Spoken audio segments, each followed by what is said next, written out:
We're rolling. Welcome back to a new episode of the You Love It A podcast with Paul Ensling. Today here with Marvin Sangines. Did I pronounce that correct?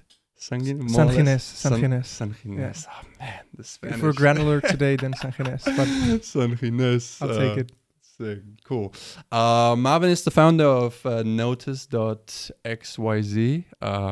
co-host of the Web3 podcast, aspiring coffee influencer. I read that in your bio. And because of that, let me see where I have it. Got you this. Dude. So that's also where we met for the first time. I actually looked at this today. Did you? At Town Mouse. Oh, you were there earlier too? I got a coffee today after the gym. I was like, what time were you there? Because I was there just today. I was there 9:30. Oh, okay. Well. And I looked at Spring Bloom because that's my go-to French press No coffee. way. And I was like, should I get one? How did I know? I got some left, so I'll wait. And now you got me this. Appreciate you, bro. Come on, bro. I appreciate you coming on. I find it super interesting what you're doing.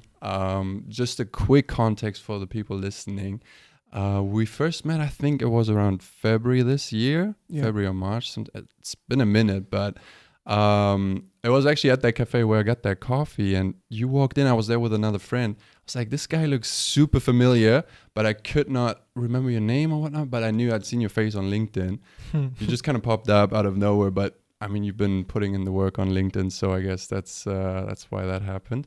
And just kind of approached you or chatted and was like, yo, aren't you the guy from LinkedIn who's doing like the personal branding stuff? And I did find it super inspiring because you're like my age. You're what, 25 now? 25 now. A bit older, but managing a team of 10 people, which is crazy. Leading that many people and building something from the ground up like that is sick. And what you're posting or what you're sharing, the knowledge you're sharing on LinkedIn is super applicable and something I've been using for myself, but also projects.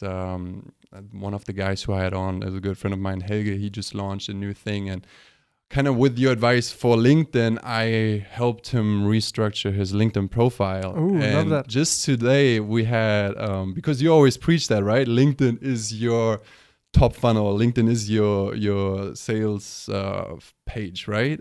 Your profile is your landing page. Landing 100%. page, that's what you say, right? Yeah. Those are your words. Your profile is your landing page.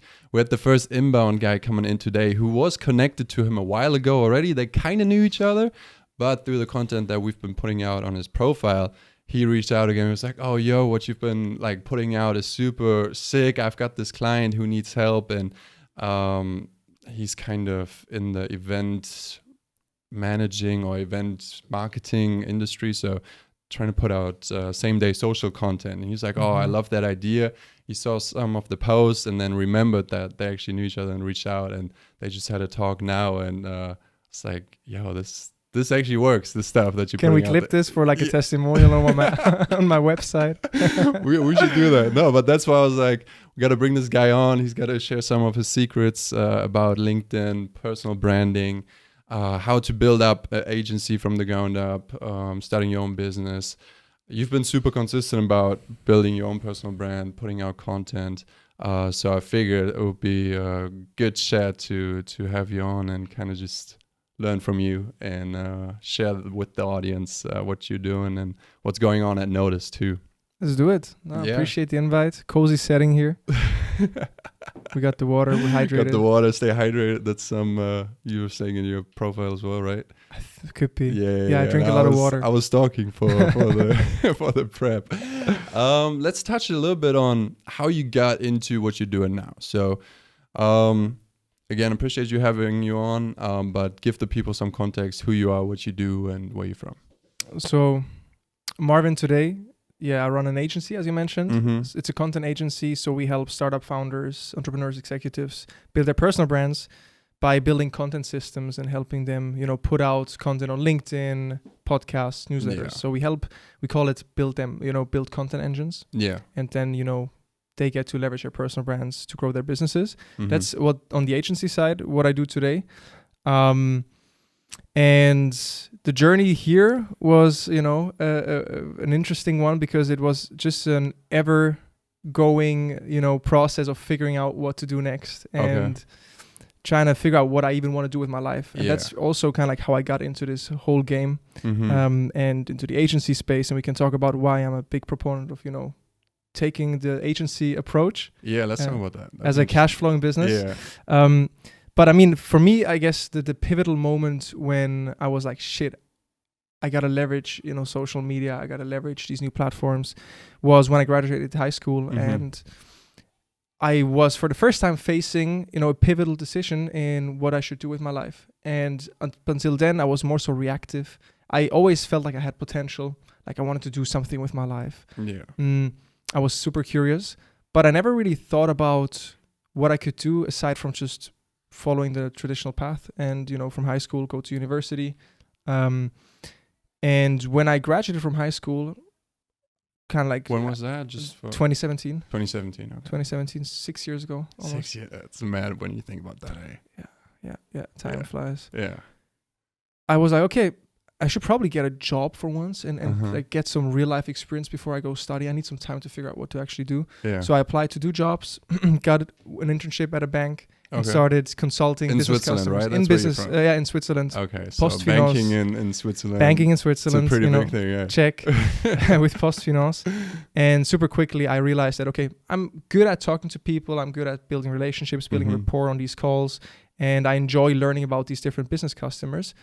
But I was doing the same job as people who had gotten marketing degrees, business degrees. The culture was quite toxic. Okay. Everybody was complaining. And I was like, dude, like, am I prepping and studying to end up doing this next? Like the thing that I'm already doing now? Like, is this where everything leads? And that's when I was like, shit, I got to take things into my own hands. I got to be proactive and I got to take ownership over my life. And so that kicked off, a spiral of me going into the depths of YouTube and figuring out what paths there are aside from the one I was taught and the only one I had known. And so I got into online marketing. I got into drop shipping. Then the crypto boom came. And so, during the internship, I started, dipping my toes into the water and start, doing some side projects, start getting some experience. And I came across the idea back then heavily preached by GaryVee. Yeah. Of you got to document your journey, man. And that's super cool. That's something that I love because in preparation for this, I went through your LinkedIn and I can scroll down like forever, it feels like. And like from a year ago, I was reading posts of when you hired your first employee, first full-time employee. I was like, dude, this is sick being able to scroll back and having everything documented. And I guess that's also kind of why I'm now trying to get back into creating more content, doing this podcast, just documenting thoughts or where you at. That's super interesting. So GaryVee was a big influence, yeah? 100%. And what you just explained is one of the main reasons why I was like, I gotta do this. Because how cool is it to be able to look back to 18-year-old Marvin who didn't have a clue about what to do with his life and who was, pondering questions that now might seem trivial. But in that moment, it was relevant. And so being able to kind of like go back into these times is nostalgic. Yeah. It gives even, new inspiration for content ideas. Do you sometimes cringe at your old videos or at your old... Honestly, not anymore. It was that's a whole different topic of, not overthinking what, other people, think of you. But, 5 years into this game and recording a lot of content, I'm like, dude, like I really don't care anymore. It's like I'm just a video game character, honestly. I have different traits, different, moods, different shapes and sizes. But honestly, I'm just a game character, and so I don't care anymore. That's a cool way of seeing most of the times. Yeah, because I have a bunch of old content. Some is still up there somewhere on TikTok or where not. And whenever I like get a notification because someone liked it or whatnot, and I was like, no, this is way too cringy. Yeah, I mean, but, yeah. The content game. I mean, for me, it started with video journals. Actually, I don't know if you also experimented with this. A little bit, yeah. You just posted about that last week as well, right? About how you do that actually every week. You do a little video journal thing. I have it in my calendar every week, but it's probably like the past 12 months. It's been every 3-4 weeks. Okay. So I mean, still that's. Yeah, but I was super religious about it. When I had this mindset shift, 2017, 2018, I was like, okay, I want to become a YouTuber. That was the initial, right? aim. Yeah. I gotta put myself out there. You were vlogging too back in the days. I had a phase where I was vlogging too in New York, and when I was living in the Big Apple, That was 2 years The down. Casey Neistat. It was definitely an inspo for sure. For sure. So he I wanted. inspired a lot of us, I guess. He did. Yeah.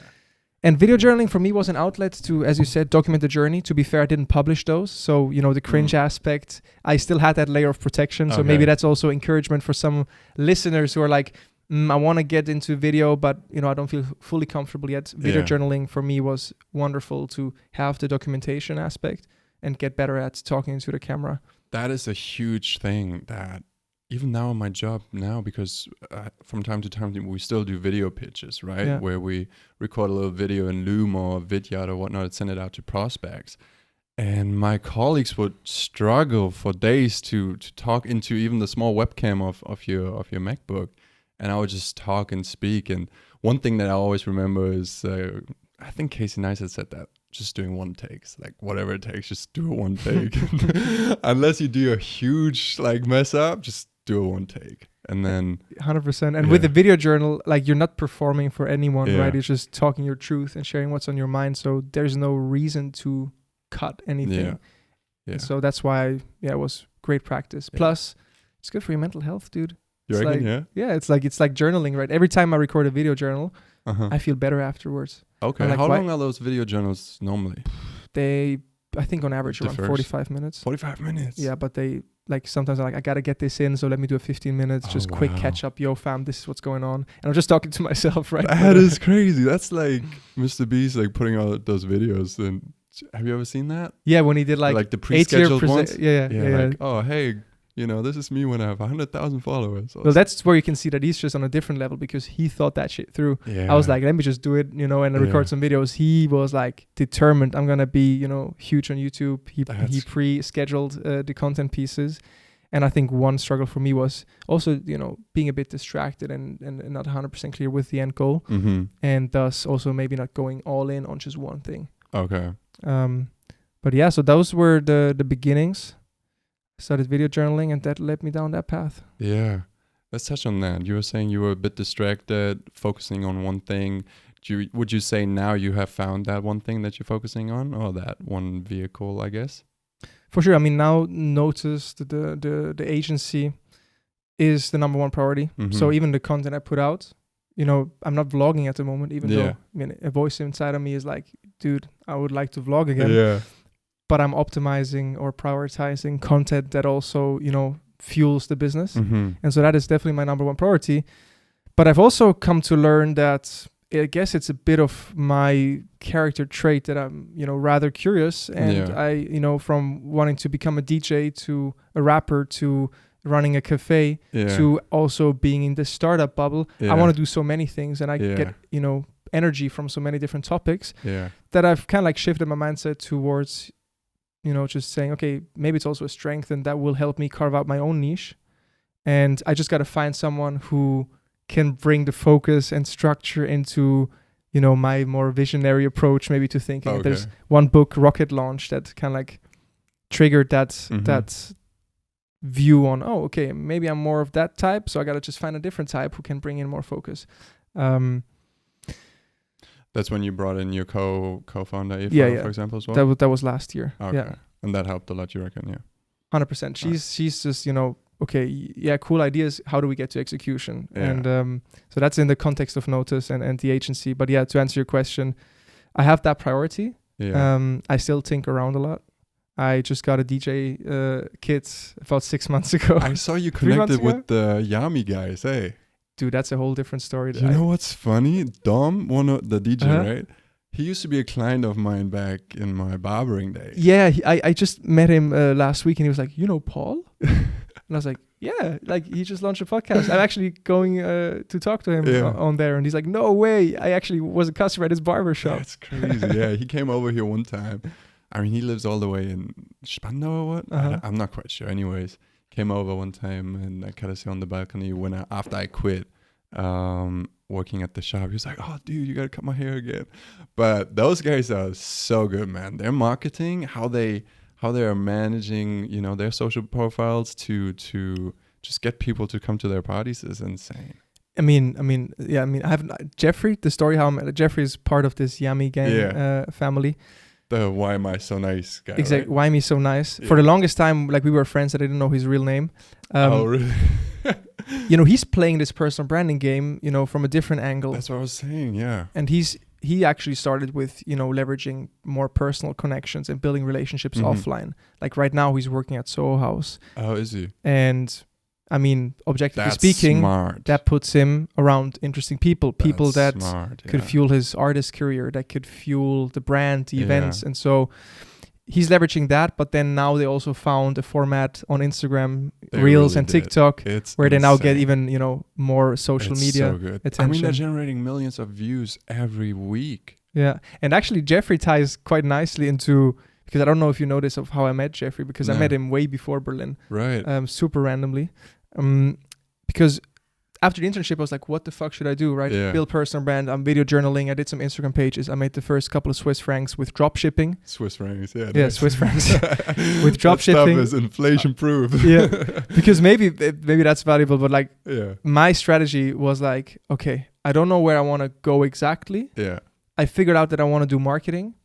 I feel like all the people studying marketing know less than what I've learned from YouTube over the past 12 months while doing the internship. Yeah. I actually made some money online. So I want to double down on this marketing thing. Mm-hmm.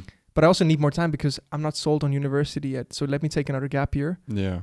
Booked a flight to the US, bought a car with 3 friends, and then we started driving around the country. Yeah. And my goal was, okay, keep on doing side projects like I did before. So I have something to talk about while also getting some experience.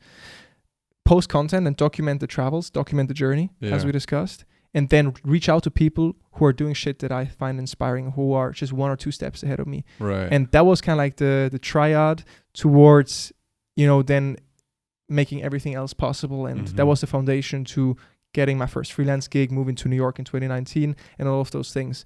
And as part of this journey, and speaking of distracted, I had this passion project called Waviting Studios in Switzerland. I think, yeah. Have we talked about this before? I don't know if you've mentioned it, something, but I've seen you post it or something. Yeah, it was one of the first things we started when I was still in Switzerland. Mm-hmm. And the goal was, you know, an artist collective, you know, connecting photographers with artists. Yeah. Because we all just loved, you know, more of the trap music back then. A lot of hip hop, and we hosted some of the first trap parties in my hometown. Right. And so we had this Waviting Studios brand, and I was kind of like the CEO, kind of like the dude building relationships, bringing people on. I wasn't really the artist myself, even though low key I still want to be a cloud rapper. Yeah, of course. And so as part of this, we flew in a Swiss artist to the US while I was on my gap year doing the road trip. You flew in a Swiss artist to the US. Okay. Yeah, in 2018. Okay. Shout out Skinny Stylus. I was about to say, who was that? PM from the crew. All right. And we shot music videos, and we were road tripping for 10 days around LA. Oh, shit. And it was 2018. Oh, no, January 2019 in LA. 8 months into the road trip. And then we were filming, and then, you know, like a shorter guy, long hair, you know, strong aura, approaches us and is like, hey, yo, what you guys up to? That was Jeffrey or what? And I look, and it's Jeffrey. No. Back then, I only knew him at Why Me So Nice. I was like, hey, yo, guys. He already had that name back then. He was Why Me So Nice in 2019. Wow. And he was living the LA dream. He was chasing it. He was like, yeah, I'm an artist. I'm here with my brother, my manager. Yo, what you up to? Actually, I'm German, but nobody knows that I'm German. This is my big scheme. You know, I got this plan. I'm out here. And he had such crazy energy. That is wild because, dude, when I met Dom, bro, because he must have transferred that energy to everyone in his crew, right? Because when I met Dom for the first time, bro, he came in, talked the same way. He was like, yeah, bro, you know, I'm just here for some time now in Berlin, but we're about to actually dip to Cali and we're about to do our thing there, you know, and we get this rap in our crew. I was like, what is this guy even saying? Like, come on, slow down a little bit, you know? Different wave. Even now, yeah, like you said, they want to go back to the US at some point. They have a vision, you know? They have a goal they're chasing, and they're chasing it hard. So 100%. And that's the thing with you too, like just that ambition, like where's that coming from, you reckon? I mean, also, quick disclaimer. Sorry that I called him a shorter guy. I mean, Jeffrey, you're fucking amazing. You're a giant. So just giant heart. A giant for sure. Where does the ambition come from? That's a good question. Honestly, for a long time in my life, I was rather reactive, and I think it was also early feedback I got in school that I started already forming an identity around myself, and I was labeled a minimalist. Kind of like doing the bare minimum. So like my elementary school teacher saying, yo, Marvin, he's just a minimalist. And then even my parents were like, yeah, he's just a minimalist. He only does what's required. Exactly. Always does the bare minimum. Yeah. And that became part of my identity. And then I lived up to that identity. So in school, I didn't really find any drive, nothing that inspired me really except history class. History is Love history. Love me good story. Okay. We can touch on that later. Go ahead. And nevertheless, I always felt like I wanted to do cool shit, but nothing inspired me, and I didn't take action on the stuff that was presented to me because it was like, nah, that's not cool. I'm just gonna do whatever I have to. Yeah. And at some point, I feel like the gap between what I felt was my potential and also then seeing other people do cool shit and where I was at and like unhappy and without clear direction and kind of like just going in circles. That gap became so strong that I just had to do something about it. So where does the initial ambition come from? I don't know if that's a mix of DNA and perspective. I am a firm believer in just the content we consume and the people surrounding us. Environment. They shape our view on the world and 100%. the things we prioritize and the dreams we chase, the desires we create for ourselves. And so I think changing that with just a baseline of ambition and dreams. Yeah. Is that part of the reason why you left Switzerland to come to Berlin? Or I guess you first left to the US, right? And then came back and moved to Berlin? Yeah, environment plays a huge part. And in Switzerland, I just didn't have any perspective for people who were doing what I wanted to do. So that was definitely one factor. I was also just kind of like following the noise that was inspiring me. And so all of the content I consumed came from the US. Yeah. GaryVee was my big inspo in 2018. So I was like, I got to go where they are, right? Yeah. Did they have something, they know something that I don't? Yeah. So that was one factor for sure. Sorry, not to interrupt. Please. Können wir eben das Fenster zumachen? Ich hab's vergessen gerade zu machen. Of course. Wenn jetzt Beat 81, there's a Beat 81 studio downstairs and they're about to go crazy. So just close the window real quick for einfach, genau, und dann all right, we'll cut this out. Danke dir. Sorry. Or we'll leave it in. Or we leave it in raw, no filter. Sorry. You were saying. What were we talking about? Talking about environment. Exactly. Yeah. So, that was one factor, just the people around you and chasing the US inspo. Yeah. And the second one was also a bit related to my ambition to put myself out there and the content game. And I felt it was easier to put out content and get out of my comfort zone if I didn't have to face all my old, high school friends, elementary school friends. That is so true. To be like, yo, dude, what the fuck are you doing? I remember I got a phone call. I was talking to a friend from Switzerland while I was on the road trip. I had been posting on Instagram. I got, 2,000 followers or something. And I was like one of the only kids from my hometown, Aarau, 20,000 people who was doing something like this. And even they were like, yo, people are talking about you. They're like, it's like wannabe Instagram blogger, blah, blah, blah. Yeah.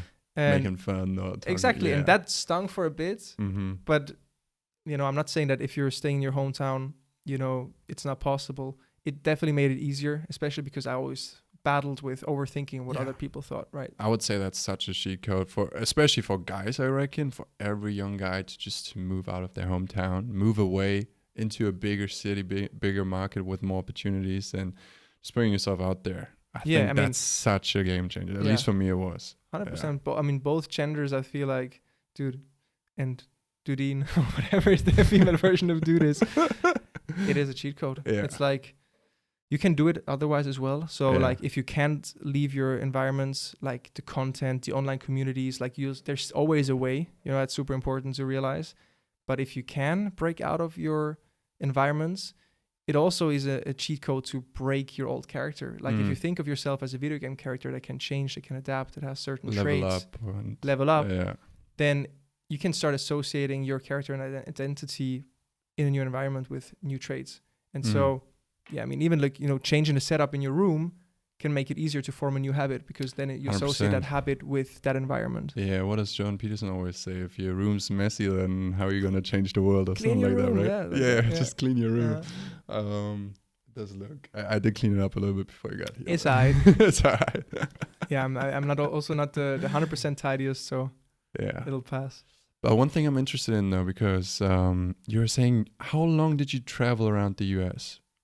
8 months, almost a year. It started, we left in September 2018. Mm-hmm. 4 friends from high school. That's different wild. intentions. Yeah. That was also a learning. I was like, let's build an agency on the go. Like I had been watching Iman Gadghzi, and like I was like, okay, this is it, personal brand, connect. Yeah.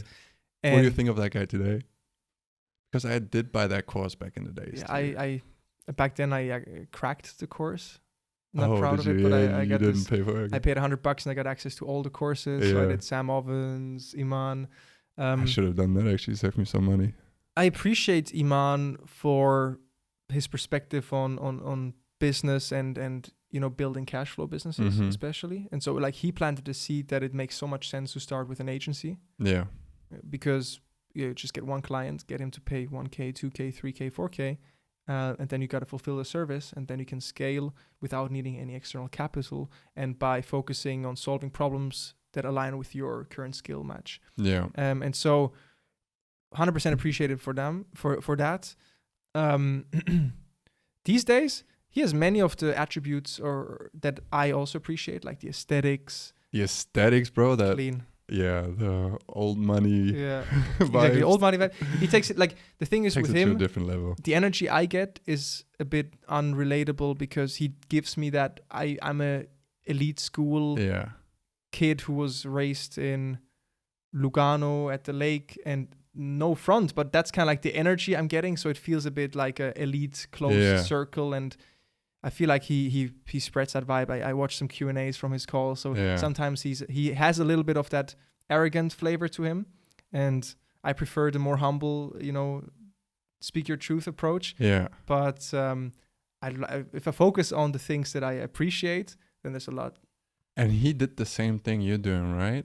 Like he started recording or started putting stuff out on YouTube when he was 16, 17 too, 100%. documenting his entire journey. So that's, I mean, that for itself is crazy to see how far he's come. And he's fucking crushed it. Yeah. Because he went all in on the agency space first. Mm-hmm. So, you know, he started freelancing, started documenting what he was doing. Then he launched an agency, a content agency, but like video production, in-person shoots.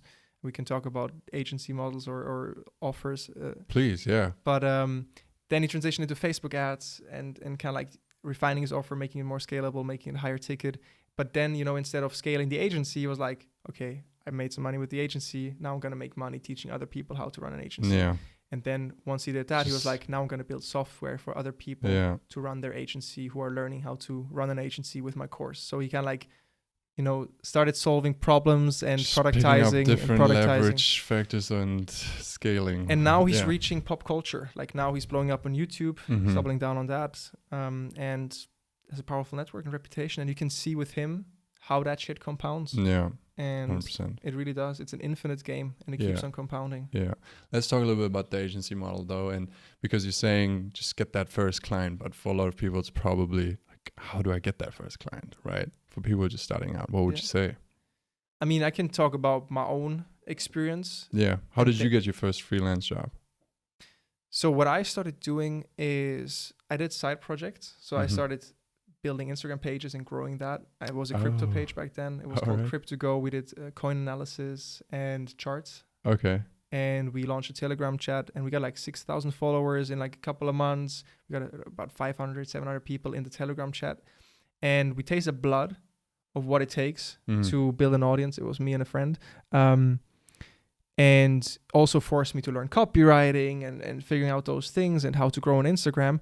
And so I would say step number 1 is get in the weeds, like do something, whatever it is. Like you're doing the podcast, perfect prerequisite to launch a podcast service, right? Like you could now start off. People have been approaching me. They're like, oh, how did you set this up? How do you cut those snippets? And then it's about, okay, in your case, okay, do I want to go higher ticket? And like, yes, you could help all your friends with the setup, but they're probably not going to be willing to pay you 3K per month to edit the podcast or to produce a podcast. Probably not, no. So that's also like choosing the right customers is super important as well. Yeah. But like get something going, because that allows you to talk about it. It allows you to get good at something, gives you some real life experience. I'd say second step is share what you're doing online. So do something and then choose one platform. I'm biased with LinkedIn because that opened all the doors for me. Yeah. Set up your profile as you discussed. Like, what are you doing? What are you passionate about? Like, why should people reach out to you? Nice. We got little sound effects going. and post about what you're doing. Share updates. Yo, Instagram page just hit 1,000 followers. Super cool. Blah, blah, blah. Like real-time updates on what's going on. And then connect with people that you can learn from or that are, potentially just interesting, cool connects. And, those could even be like, yo, you got some skills that I could use. Yeah. So like do something, post about it, and then surround yourself with people and to increase your surface area of luck. That's at least what I did as well. And so my first client came about because I joined this Swiss, aspiring entrepreneur network that was in that year. I was like, I got to change something. I was like, okay, you got to meet people. I'm going to use social media, but also going to go to events. And it was called Life X back then. I went to a real life event and I just started connecting with all the people there. And one of them was the son of a sculpting business in Switzerland. Sculpting? Yeah, like sculptures, literally sculptures and tombstones. So random. And I had been learning Facebook ads. I've been making some sales with my, drop shipping store. Right. And he was like, yo, can you give me some tips with Facebook ads? Mm-hmm. And I was like, for sure. And I walked him through, what I was doing, what I've been learning, blah, blah, blah, how, he could do it for his own business. And I think 2 weeks later, he's like, yo, would you be interested in providing this as a service? Or, what would it take, for us to work together? And didn't close him then. But then 3 months later, they actually became my first ever paid client. And before that, that's super random. And that's what, talking about niches and whatnot. Yeah.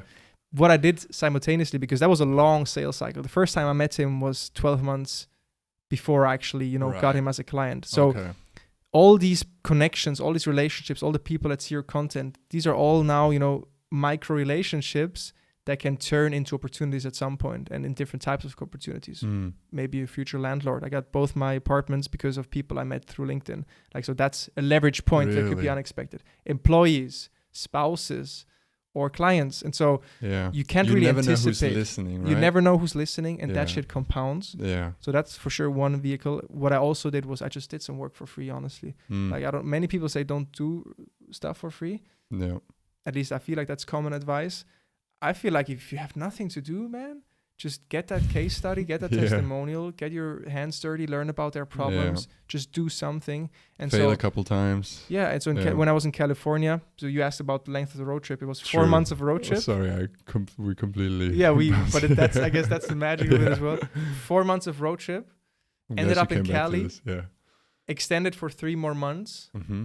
And that was when okay, now I got to do the agency stuff because I've just been connecting and blah, blah, blah. I met some cool people, whatever. But where from here? So 3 more months to actually gap year is about to close. I got to decide what to do next, right?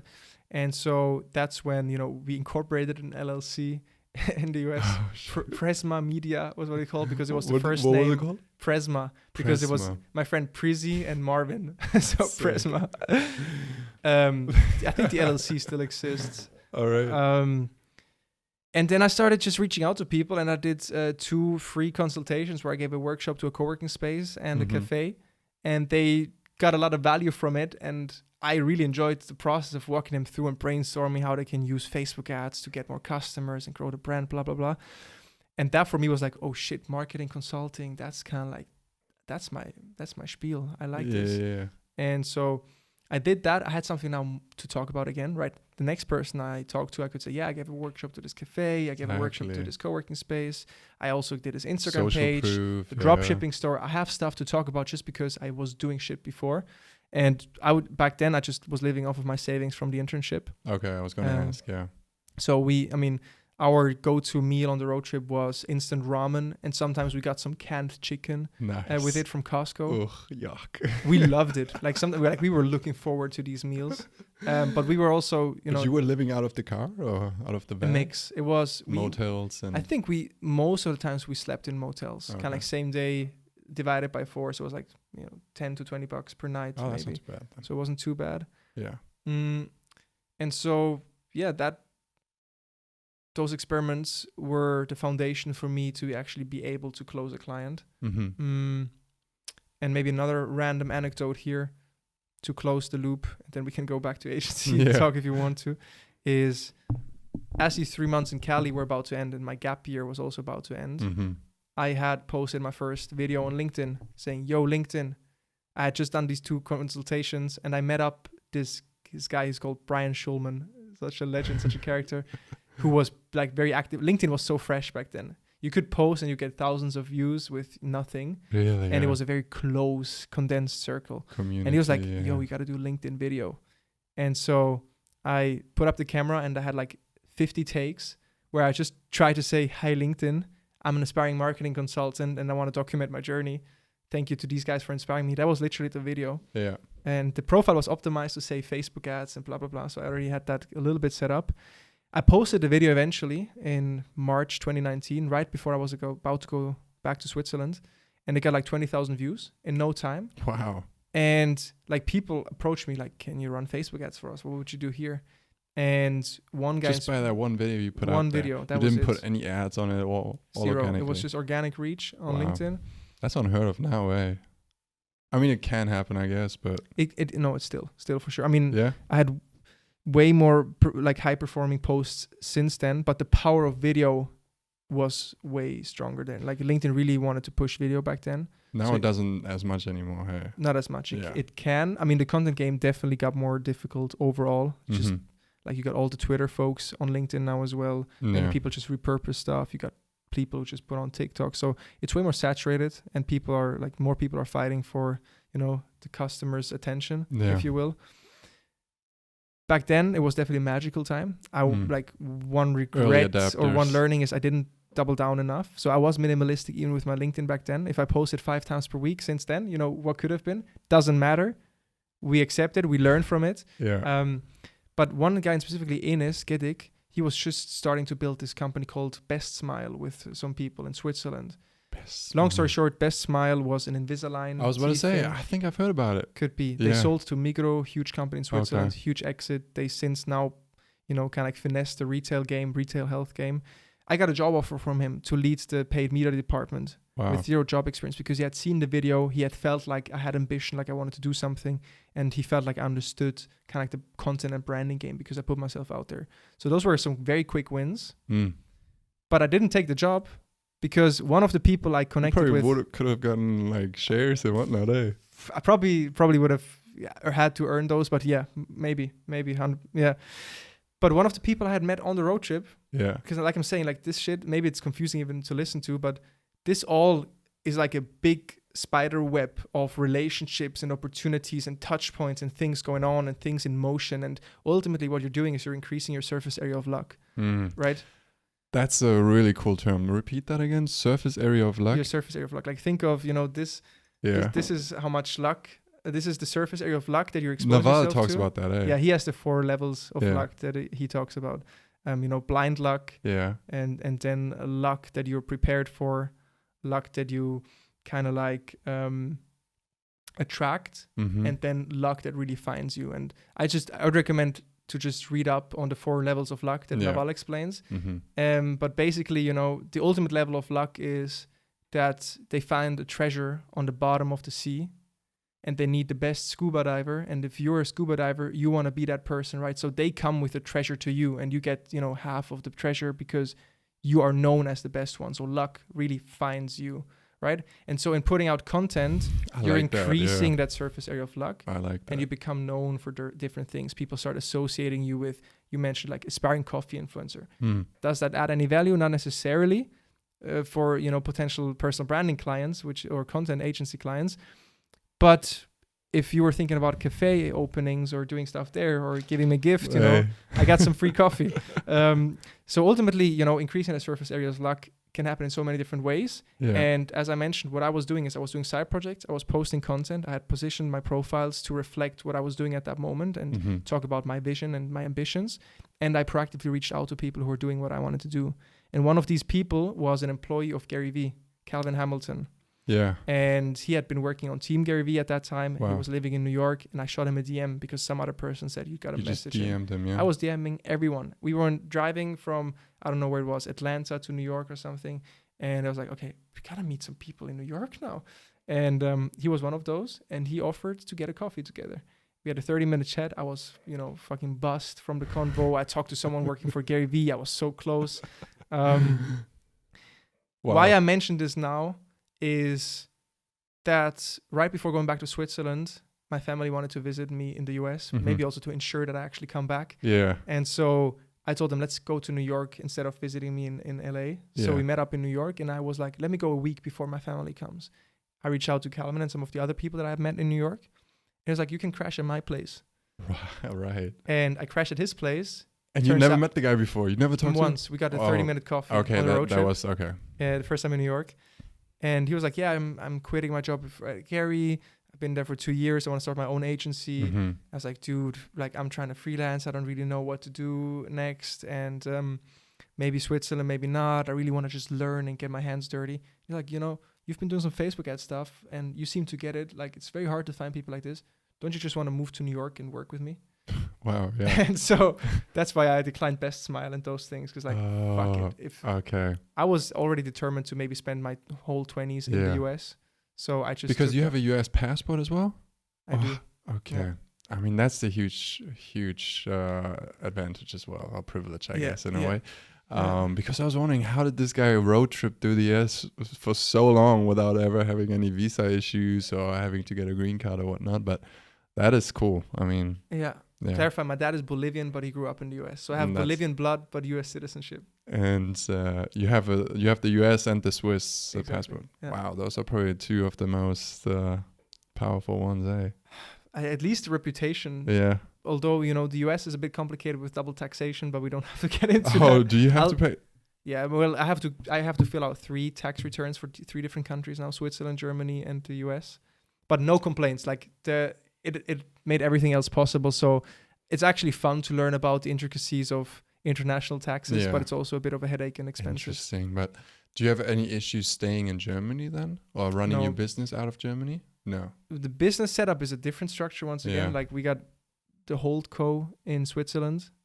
We got an LLC in the US. Yeah. And then we got a subsidiary. I think that's the right wording. We got an operating company in Germany. Okay, to pay your employees with and stuff. Yeah, and that's kind of like where we work with the German clients, and all the projects that we execute in Germany are through the German company, which is owned by the Swiss holdco, and then we got the US entity with its own operator. Oh my days. I didn't want to have it that complicated, but I just, when I was living in the US, it was clear, LLC. Yeah. Then in Germany, I needed a German company, but then I was like, well, actually, I want to be based in Switzerland. Yeah. My mom is our head of company, if you will, our managing director in Switzerland. She does the finance overviews and the strategy. And so I was like, okay, how can we create a clean setup That's smart, now? Hey, having your it's mom still in involved. progress, honestly. Okay. Yeah. And then you mentioned your parents came to visit you. They were there in New York. You worked with this guy. How much longer did you stay in the US, and what made you decide to come back to Europe?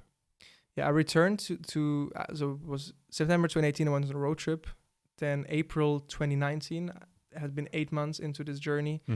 I went to New York, met up with my family, and then together we went back to Switzerland. Oh, okay. And he had, at the last day in New York, with him, he was like, yo, maybe you could come to New York and work with me. And he planted that seed, and I didn't get it out of my head. I was like, this is the dream. I want to learn how to make money with social media. Social media management was just coming up then as a profession. And so it was like, I can do this, or I can go to Best Smile, or I can study. But studies was still... It was still, I mean, it was expected. And it was kind of like the logical next step still. And maybe I could combine the job with Best Smile and studying. But I was so heavily influenced by this US culture, the content that I consumed, that I was like, dude, just go with the flow. Fuck it. Let's go to New York. And so I didn't really have to think about it much. And then I moved to New York in July 2019. We did agency together, whole different story, learnings, blah, blah, blah. And for 1.5 years, I worked with Calvin as co-founders. And then we split up end of 2020. So I was living in New York for 1.5 years. So you were even doing the first year of COVID in New York. Yep. Wow. Yeah. We just got a new apartment in Soho. Yeah. Between Canal Street. It was called Center Street, right between Little Italy and Canal Street. Dream location. Yeah. Moved there in February of 2020. And 4 weeks later, he's like, yo, all the cafes closed. This virus is coming. I think I'm going to come back to New York, blah, blah, blah. COVID happened. City turned into a ghost town. Yeah. We got pretty Everyone left, hey? hefty rents. Everyone left. It really was a ghost town. Yeah. Especially for the first 5 months. Until I the remember summer. people saying, "Oh, New York's turning into a ghost town. All the Yeah. office buildings are going to be empty. No one's ever going That to was return." wild. Like we walked down Broadway Yeah. from Canal Street, then up Broadway, kind of, and every freaking store was empty and up for rent. It was surreal. And then we had the riots with Black Lives Matter happening during that True. time. We were on the fire escape, and like the streets were packed. We saw them, break into stores and so. That was all that 2020 experience. I even vlogged that, and I have a lot of footage.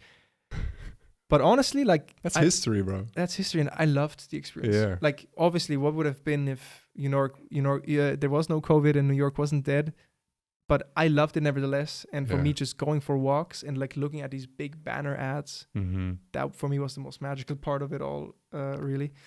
Anyway, so we did that. We split up for different reasons, and then I was like, okay, what next?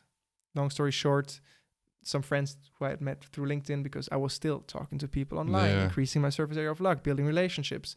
And so 2 friends from Berlin were like, yo, dude, you split up. We're doing similar stuff as you. Just come to Berlin and we'll figure it out. Okay. Like apartment was expensive. We had just split up. I got a couple of clients still, but why should I stay here? Mm-hmm. Still kind of like COVID was going on. It was end of 2020. I feel kind of like I need maybe a restart. New beginnings. Yeah.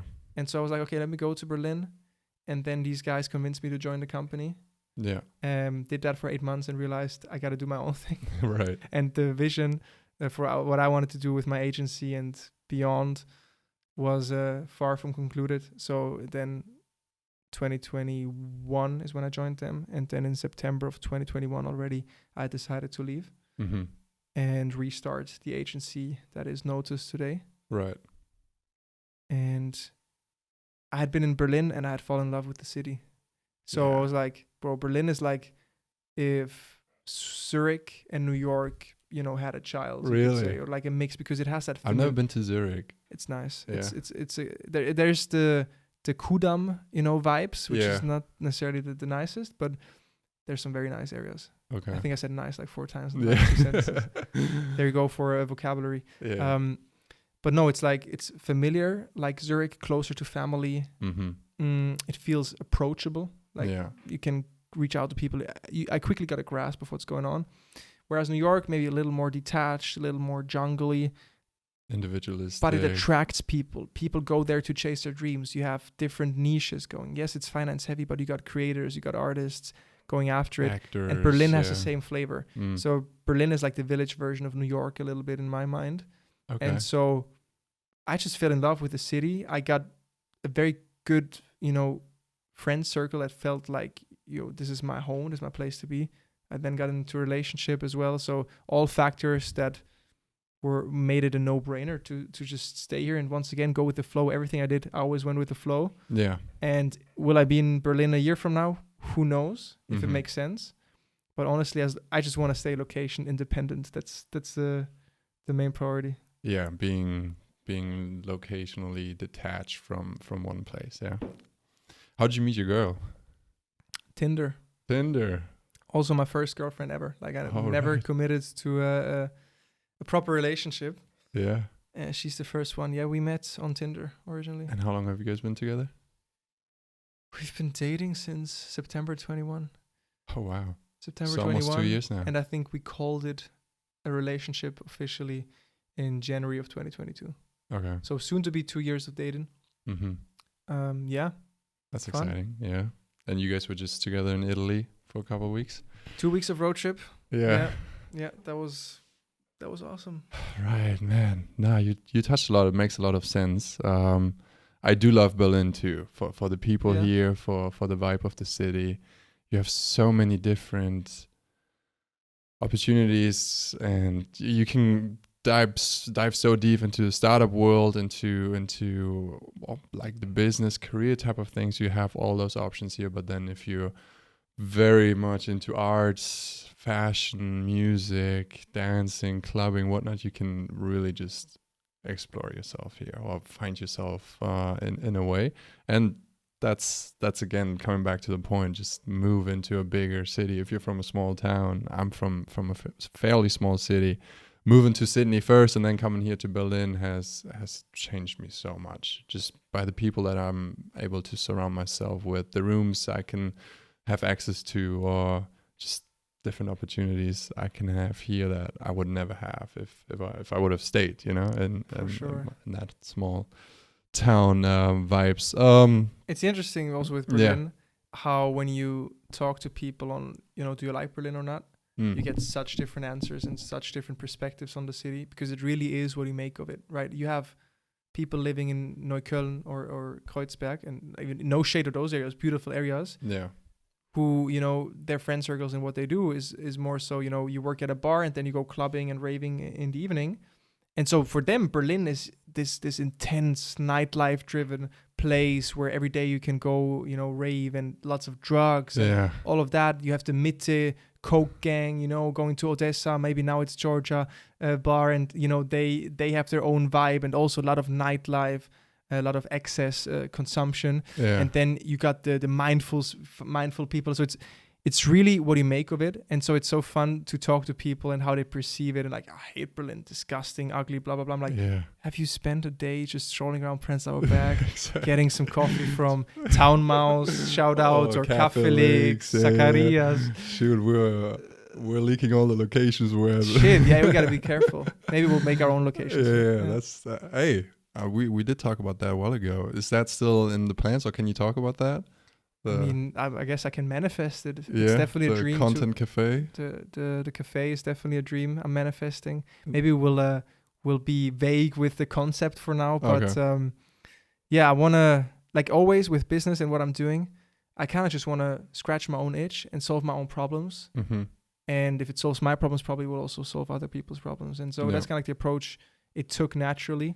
And you know, I love cafes.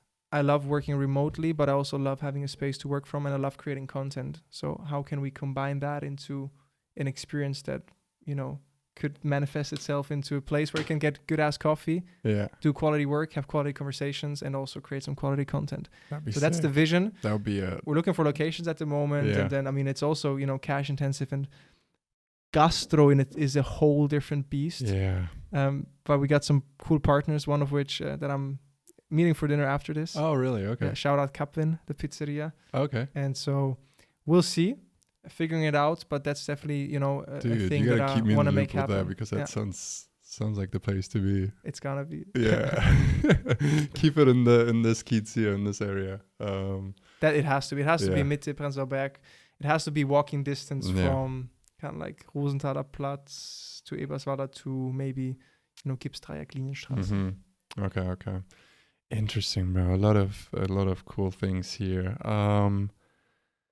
Dude, I'm just looking through the notes real quick here, but one more thing I did want to touch on before we maybe move on, because we talked a lot about notice. You said you hired your first full-time employee about a year ago, right? Now you're about 10 people, some of them working full-time, some of them working as a freelancer or part-time. Now, I saw a post, I think by Eva, that you guys just put out an ad for a job and you had 5,000 people applying on that job. How the heck in 1 year you go from hiring the first person, building a team of 10 people, and now having 5,000 people applying for that role? How did that all happen? Yeah. I mean, I wouldn't let let's say the amount of job applications blind you, or to say that means progress. But I mean, yes, of course not. But in a way. But it's a good comparison, puts it into perspective from how you you want some more water, bro? Yes, please. You good? He's pouring the water. It's nicely filtered with a Brita. Clean. Appreciate it. You need the filter. I got a Mitte water filter machine at home. Oh. Testing it. Okay. Let me know how that goes, because I've been looking into other options. Actually, maybe getting something installed in the water pipe here. That's the end goal. Yeah, Mitte is like a soda stream, but it filters the water, puts in minerals, and you can also add gas. Yeah, I like sparkling water. Dude, I'll give you a tasting. We'll do a tasting at my place. Yeah, please. Maybe we'll do a recording part 2 in my podcast with your studio, with your setup. But yeah, to answer your question, man, I mean, we also made some mistakes from like that first hire to where we are today. Mm-hmm. Is that first hire still on board today? No. Oh, okay. Actually, so there are a couple of challenges. So he was top talent, for example. Mm-hmm. Great job, like was doing good work. But he was like, I want to try to do my own thing. So that's one thing. Like hiring entrepreneurial characters, you got to find the right setup, the right ecosystem, the right incentivization structure to keep them on board. Yeah. Otherwise, they're going to venture off or just wait for the opportunity to do their own thing, unless they really bought into the bigger vision. It was a bit of a back and forth with him. But that's definitely one challenge. It's just, how do you think about even just teams and companies in the future? Now that everything is remote, we got AI, even downsizing, how many people you need to build a company. Yeah. So what does even, the future of work look like? Maybe we're all just one-person businesses collaborating with each other on different projects and then getting, rewards for the contributions we make. Anyhow, so incentivization and keeping people engaged is definitely, one challenge. But so that kept going. We got him. So what does that mean? We need SOPs. We need more process, more structure. Mm-hmm. So we got to build out a clean onboarding. SOP for the people listening? Standard operating procedure. Okay. So it's like, think about it like a Google Doc.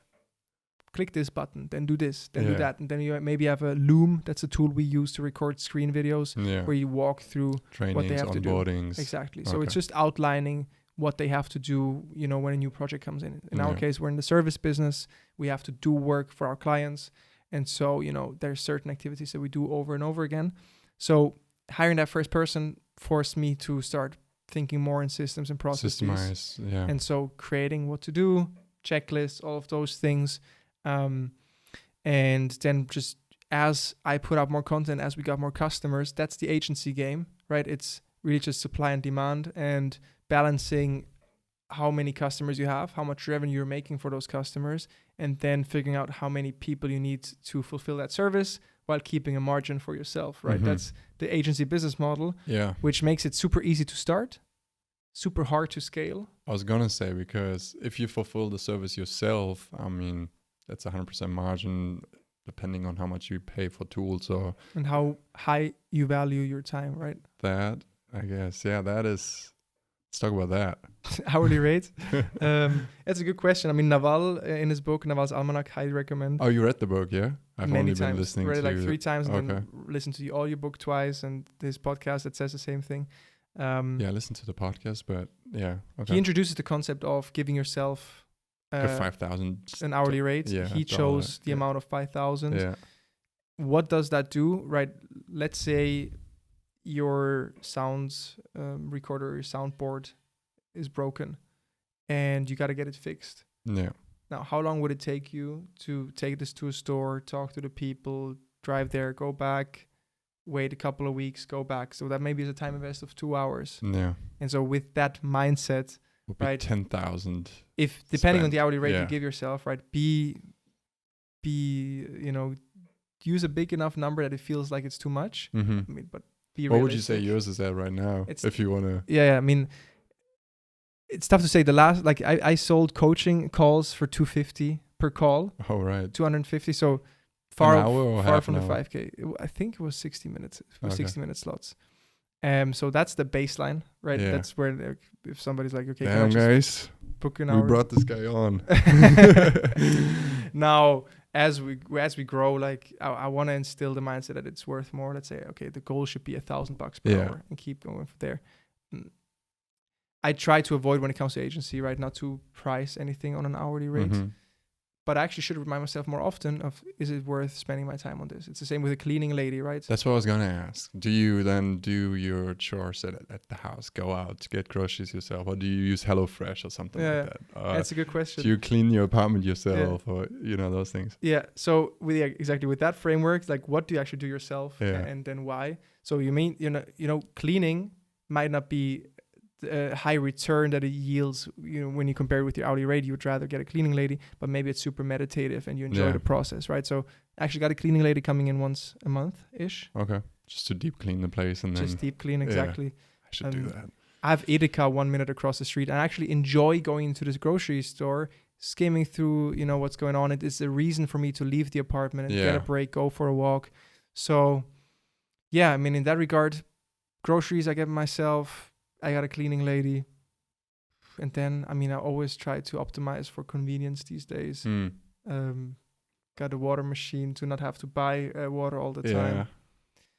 Don't even know how many more examples come to mind. But when it comes to these kind of like small lifestyle optimizations, that's something, and going to eat good food, that's things that I like to splurge on more. Yeah. I don't need a nice car. I don't need, fancy things like this. But food and just, everyday food appliances. Spend so much on that. Right. But I never feel sorry about it. Yeah, never. Yeah, never. That's cool, man. There's one question I had in mind, because I feel like you balance a lot of things at the same time. We actually went ice bathing one time a couple months ago, so that plays into it. Then how you value time, we just talked about. Then making money. The question is, out of these three, health, money, and time, which one would you value most, and in what order, and why? Health, money, time. Yeah.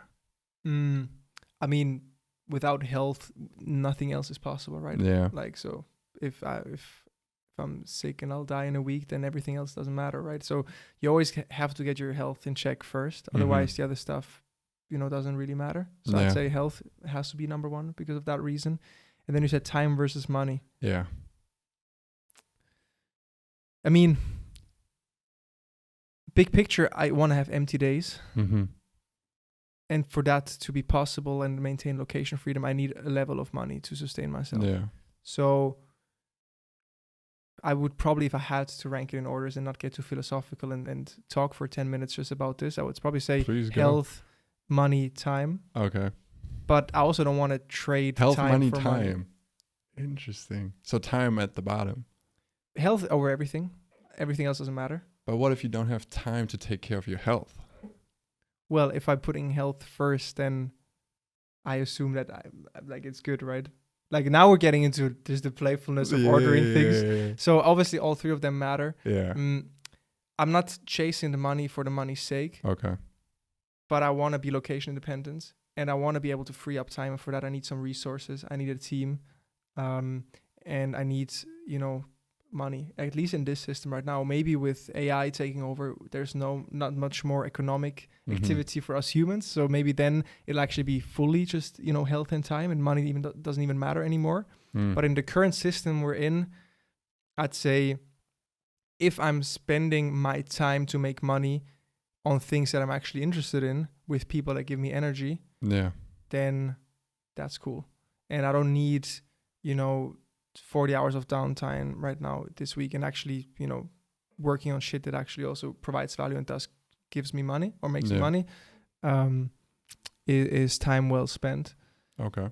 But all three matter, man. All three do matter for sure, and you cannot neglect any of the three, because that's what I find so interesting. Because from an outside perspective, at least, I can tell that you do value health a lot. You do, make sure that you're in proper shape, and otherwise the business probably wouldn't run as well as it does.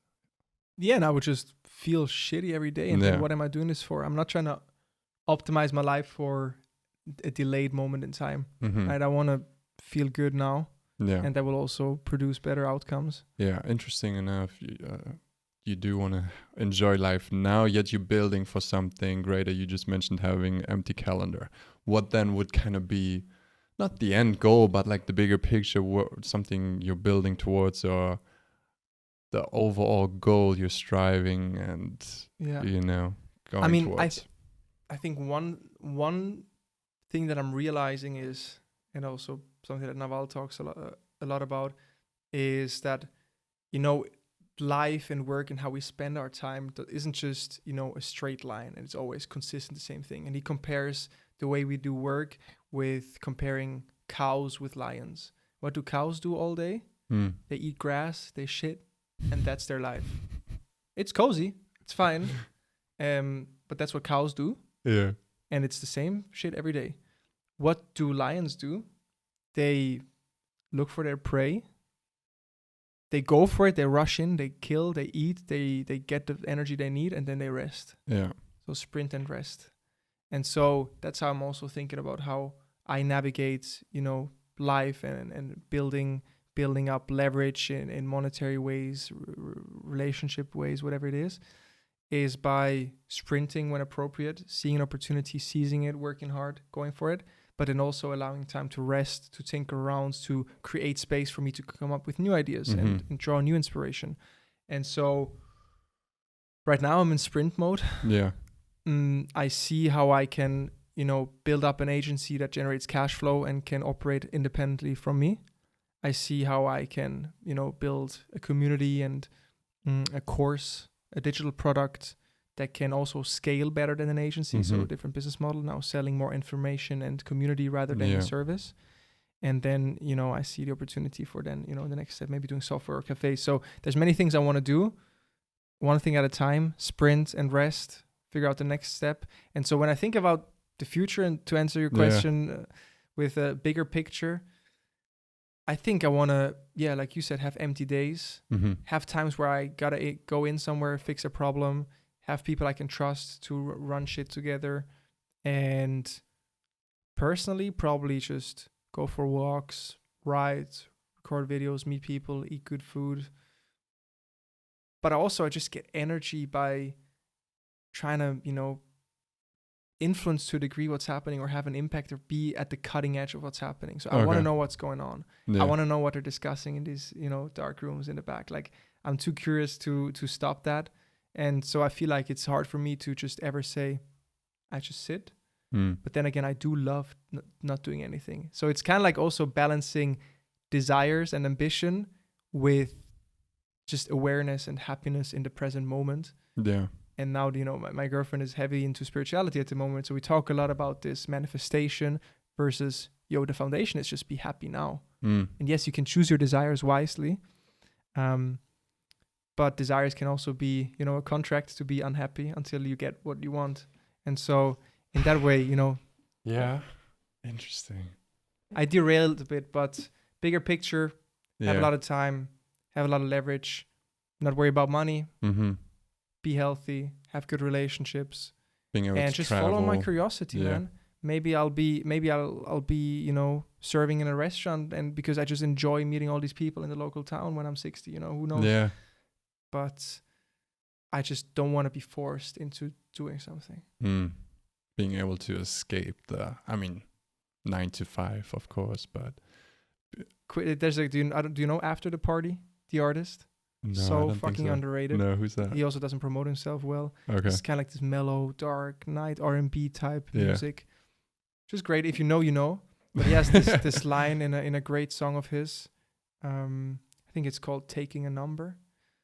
That brings up memories from New York. Why did I bring up? Just because he has this line where he says, "Quit the 9 to 5. Now I'm working 9 to 9." So it's like a. Yeah, I saw a post on LinkedIn yesterday like, so you want to be a founder or CEO? Then are you prepared to catch your employees having sex in the office, to worry about, which coffee beans to get, to blah, blah, blah. Like he listed 28, very true and kind of like funny points. You're like, it's also a different game and you can't just glorify it. But the feeling of autonomy and ultimately being accountable to yourself and no one else, to a degree, and being like, if I don't make this happen, if I don't live the life I want to live, that's on me. I think that's the magic of it all. And then being able to create things, experiences, collaborate with people and make things happen, have cool experiences. I'm sure 9 to 5 can give that too. And like I said, what's even the definition of that in the future? Yeah, you talk about future and also combining that with AI, and everyone's been talking about this. Do you think copywriting, the skill of being a copywriter, has a future now with AI, ChatGPT, and all that coming in? So, copywriting until recently for me was one of the most important skills and probably highest leverage skills you could learn. If you know how to write well for a specific platform, for a specific target audience, great way to start freelancing or make some cash flow on the side, start an agency, whatever. Now AI comes along, ChatGPT comes along, and now you can just spit out written content on demand. It's always are we talking about a transition phase or are we talking about the end goal? And the thing is, I don't know what the end goal is. I don't know if in 5 years or in 3 years or in 1 year, there will be a super intelligence, an AI agent for all of us that just does everything, an exact tone of voice we want, an exact way writing more style we creative want. than we are. And just, like you said, the perfect, sidekick, if you will. And I'm sure at some point we all will have something like that. But no, copywriting more important than ever right now, especially because of these tools. Mm-hmm. Because right now you need someone who actually orchestrates what goes into the tool, right? What input do we give it? I mean, prompt writing has become a huge wave, right? Companies are hiring prompt engineers for 6-figure salaries. Yeah, it's become a whole new job function. Wow. The prompt engineer, right? So you gotta write a command in written words to tell the AI what to do for you. So you need someone orchestrating the input. Yeah. And then you need someone to actually be able to quality assure, proofread, and edit and proofread the output. And if you have a mediocre copywriter look at the output of the AI, you will get mediocre output and mediocre quality. If you have the best copywriter in the game and he uses the tool and then he gets the output, you'll get the best copy in the game because he will be able to adjust and understand the nuance. What makes a good hook? Is this readable? Did we hit the right tone of voice? And even then, like in a world where content is a commodity and there's an abundance and you can just, click one button, you get 1,000 pieces of content. You need someone to also kind of like control what goes out and when. Which topic should we post when? Like, does it go out now? Does it go out in 2 weeks? Yeah. Like, it's not just about getting the written content, but also understanding the context under which you distribute that content across which platforms and with which goal. And so, I mean, that's the wording that I've started using. And part of one of our next projects is I'm saying, okay, copywriter maybe evolves into a new role, a new function. And I call it the content strategist. You could call it the content orchestrator, but let's go with content strategist for the sake. It's a person that understands the high level goals, understands the strategy, understands the nuance of the different platforms and how, a media engine works, how you use different personal brands and people with certain expertise and stories, and then use those inputs to create output that drives certain results, and to use these tools and to have good conversations and build relationships. So for me, the role of copywriter is evolving. One potential function is a content strategist. Think of it like a copywriter meets head of content meets project manager. But at the same time, a very specific specialized role, at least for the time being, is a prompt engineer.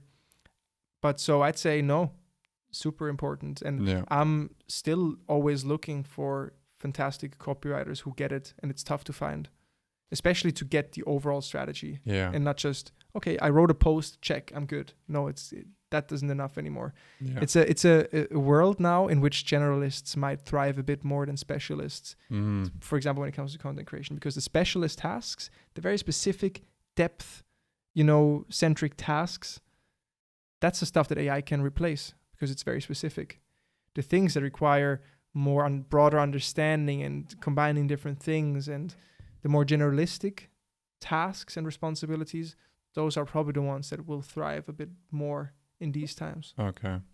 Let's elaborate on that a bit more. Could be a good transition too for people who want to start their own personal brand, because copywriting will be a huge part of if you want to start putting yourself out there in a personal branding way. Where do you think people should start? What makes a good copywriter?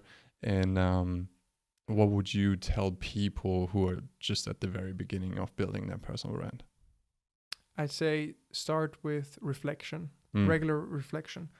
So I talked about the video journal. I also did written journals. So journaling, in my mind, is one of the best and easiest ways. I can only recommend you guys. Let's go. Start even journaling. Handwritten. Handwritten. Respect. You don't do handwritten? You just I sometimes do this 5-minute journal thing. And I have a little notebook in which I just outline tasks and check off. It's just, it sometimes feels like you have a better oversight. You can grasp it. It feels like you're more in control than if it's in one of 1,000 Apple Notes. Yeah, exactly. So regular reflection, number one. because you will get better at articulating your thoughts. Mm-hmm. And honestly, like also just regarding personal branding, if you hate writing and you love talking, then double down on video. It's not like you have to only do writing. I'd say every person will benefit from improving their writing skills. Yeah. I think there's a quote saying to write well is to think clearly. And so the better you write, the clearer you think talks about that your too, thoughts I probably. think, learn how to write. And yeah. And so regular reflection, definitely do that once per week at least, ideally daily. Developing a daily writing habit would be the best thing you can do for sure. I'd say a second one that I learned about is called copy work. So how can you learn to write like the best in the game?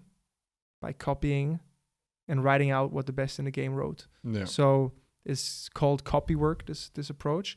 And it's literally you take a blog post or whatever you use as your reference material, and then you hand write exactly what's on that blog post. Oh, you actually just copy paste it. Copy paste. But write you it do down. that before every writing session, Mm-hmm. because then you start to, like, it feels like you're putting this out, and you start to understand how it feels to write it, and you then start a new paragraph at the same time that person that you write the hook. See the patterns, you see the words they use or when they use. And so you can really finesse the learning curve if you just copy what the best in the game are doing.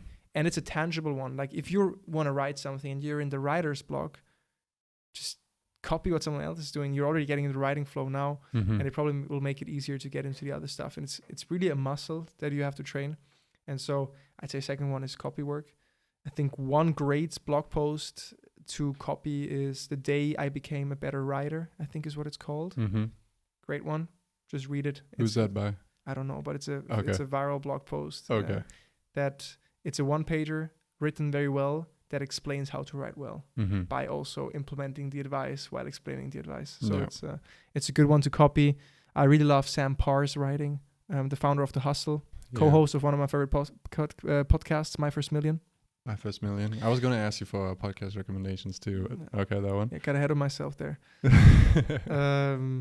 So, yeah, I mean, copying what others do. And then if you have some favorite creators, copy what they're doing, right? Yeah. And I guess you could apply the same to video. I never heard anyone talk about video work or, copying videos. Yeah. A bit more difficult, a bit less tangible. Yeah. I would recommend to anyone, even if you don't plan on writing much, practice writing, even like on Slack, right? You're talking to people. Although, maybe in the future, just voice will power everything. We just record voice notes and whatnot. But I think writing is here to stay for a while. It's also how we communicate with AI for now, mostly, although that will probably also change. So that's how we'll get into the writing side for sure. Journal, copy work, and then also just put stuff out. Like ideally you'd commit to one platform, to one format. So you could say, okay, I'm going to do a daily blog, although I wouldn't recommend doing a blog, at least do a newsletter. But even a newsletter doesn't grow organically. So ideally choose a platform if you actually have the ambition to build your personal brand in which you can grow organically and the algorithm can, cause some virality and introduce new people to what you're doing. So ideally you choose a platform that favors the type of content you're naturally good at creating. So if you're more comfortable in front of the camera, plus people that you want to reach spend time on platforms that support video, no brainer. It's always at least two parts of the equation. It's like, what am I naturally good at? Let me double down on that format. Yeah. So if you're good on video, then maybe you should focus more on TikTok. But the other side of the coin is, okay, who am I trying to reach and where do those people spend time? So if all the people you want to reach are on LinkedIn, but maybe less on TikTok, probably not the way to go to just double down on TikTok. But, video can also work on LinkedIn, right? So figure out what you're naturally good at, develop some habit of reflection, do some copy work for the writing part. And then if you chose your platform, commit to some outputs every week. Start with just saying, okay, one post per week. Yeah. Ideally, you create a WhatsApp group with 4 other people. You keep yourself accountable. Otherwise, you're probably going to drop off. And commit to a long enough time span. If you really want to do this, like personal branding, I think I mentioned in the beginning, is an infinite game. It compounds forever and ever and ever and ever. And so commit to at least 12 months of doing it and commit to an output per week, ideally per day. And then see where it goes, see where it goes. Yeah. But I'm sure if you were to do that in a year from now, you'll be at a different place and you'll have been building some very valuable relationships at the very least. And the cool thing is you get instant feedback. You automatically, like once you put stuff out there, you see if people will like it or not, and then you can adjust and make changes. 100%. That's the beauty of quick interactions and immediate access. Yeah. quick feedback loops. Would you say for someone who's starting off building their personal brand, because you mentioned this earlier, right now you're building your personal brand mainly on LinkedIn to build up your business, build up notice in the background. For someone who's starting off wanting to build their personal brand but having no business in the background, do you think you should start your personal brand always having that monetization aspect thinking of, or just start off? Not at all. I mean, I think the most successful creators really do it for the craft of the content itself. Yeah. So those are the the top of the game. Although I mean, Mr. Beast is also optimizing for monetization now and building big businesses and wants to become a billionaire. I mean, but he probably is already. You don't think so? I don't know what the valuation is. Definitely not liquid. Well, liquid for sure. No chance. I don't know what the valuation is. I heard something that Mr. Beast Burger might step out and want to focus on Feastable. Don't know. He's definitely on the path there and seems like he has a lot of conviction. Mm-hmm. But no, I mean, when I started posting on LinkedIn, I didn't know what I wanted to do with it. I just believed in the fact of building relationships, of connecting with people who were where I wanted to go. Yeah. And first I got job opportunities. I didn't even know if I wanted to get a job. Then I started, trying to get into the marketing space and get some freelance clients. And then I actually started an agency and I needed employees. So the goals always changed and the projects I was working on changed. I also created this visualization at home because I'm trying to, and some people grasp it and get it and some people need time. But it's like, if you think of your personal brand as a vehicle, and we talked about that plenty today, that creates more opportunities, that is infinite, that keeps you going. Like, we all have a personal brand, right? Like, you and I meeting in person, even if we didn't post content online, you still have an impression of who I am, my vibe, what I'm good at, all of those things. And now we're just transmitting that online, and we're scaling from connecting one-to-one to one-to-many. Yeah. And so this concept of a personal brand, which is bringing it digitally and leveraging these social media platforms to reach more people. So the personal brand, that's just there anyway. And the projects you're working on and the goals that you associate with different projects, those can change. And, like I said, like the personal brand helped me find an apartment because I met up with people who I connected with on LinkedIn who said they were renting out their apartment if I was looking for something. That wasn't necessarily the goal I had in mind, but there was a return or a benefit that I got from it. And so it really just goes with you at whatever stage you are in life. And maybe at some point you want to shift your focus in the type of content you create and the platforms you prioritize. So, I mean, originally I just talked about, I want to become a marketing consultant and connect with cool people. Now I'm like, I know some stuff about personal branding. Here's how we grow our clients to attract more clients, right? So the content strategy adapts, the channels might change, but the game never stops. Yeah. And so much for kind of like, should you only do it if you have a monetization goal in mind? Not at all. If you believe in this becoming an incredible vehicle to improve your life and opportunities and get you closer to your dreams, then monetization, you can wait with that. There's different engines. There's the attention engine to get people aware of who you are. There's the retention engine to get more depth in the relationship. So attention would be LinkedIn posts, TikToks, tweets. Retention is newsletter, podcasts. You have a list now to reach people to. And then the last thing is the monetization engine, where you think about how can I monetize my audience. And that comes last, yeah. But, maybe you're down to, host a party at a nightclub. And that maybe wasn't your primary goal with posting on LinkedIn, but people vibe with you. And then in a conversation, you're like, sometimes I also host some parties. And they're like, oh, dope, you do? Oh, can I, you want to do it? So maybe your goal wasn't to sell, a slot as a host of a party, but that still was one of the benefits you then got from a relationship that you built. And so, if you believe in the game and you're in it for the game, then it doesn't matter. But I mean, from working with clients, I can tell you there's many different goals, many different mindsets, many different views and perspectives on personal branding. And there's some people, they're like, well, I want to have 20 leads in 6 months, and otherwise I'm going to stop and it's not worth it. So how do you manage those expectations with a client like that? Expectation management is a whole different breed. I mean, the way we, like when we actually work on a project, and I mean, our clients hire us to get business results. Yeah. And so like when we talk about how do you get started and stuff, that's more like passion and like my own journey of talking about these things. And maybe the content I will just put out because I love it. But with clients that hire us and pay us money, expectation setting is first month to second month, We're just trying to build the foundation. We're trying to figure out who you are, what you stand for, what your goals are, what the business case is, what your vision is for the future. And we're gonna, create a content strategy, figure out what to post about. We're gonna revamp your profiles to turn your profile into a landing page, all of those things. And then the next milestone is to actually get content out consistently, to fit the tone of voice, to make sure that we're out there every single week. And then we can track impressions, profile views, and those more intention-centric metrics. And then after month 3 to 5, that's when we can start transitioning and focusing on, okay, how can we turn that attention, those likes, into actual cash, into conversations, and into sales opportunities. Some customers, like Swisscom is a big one from Switzerland, they hire us to get more employees. They want to recruit people, and they want to strengthen the employer brand. So even there you can see some clients want sales, some clients want recruiting, new employees, and some clients just want to grow their audience and be famous, Yeah, I mean, look at the guy from Snocks. What's his name? Johannes Klisch. He does a great job on LinkedIn, hey.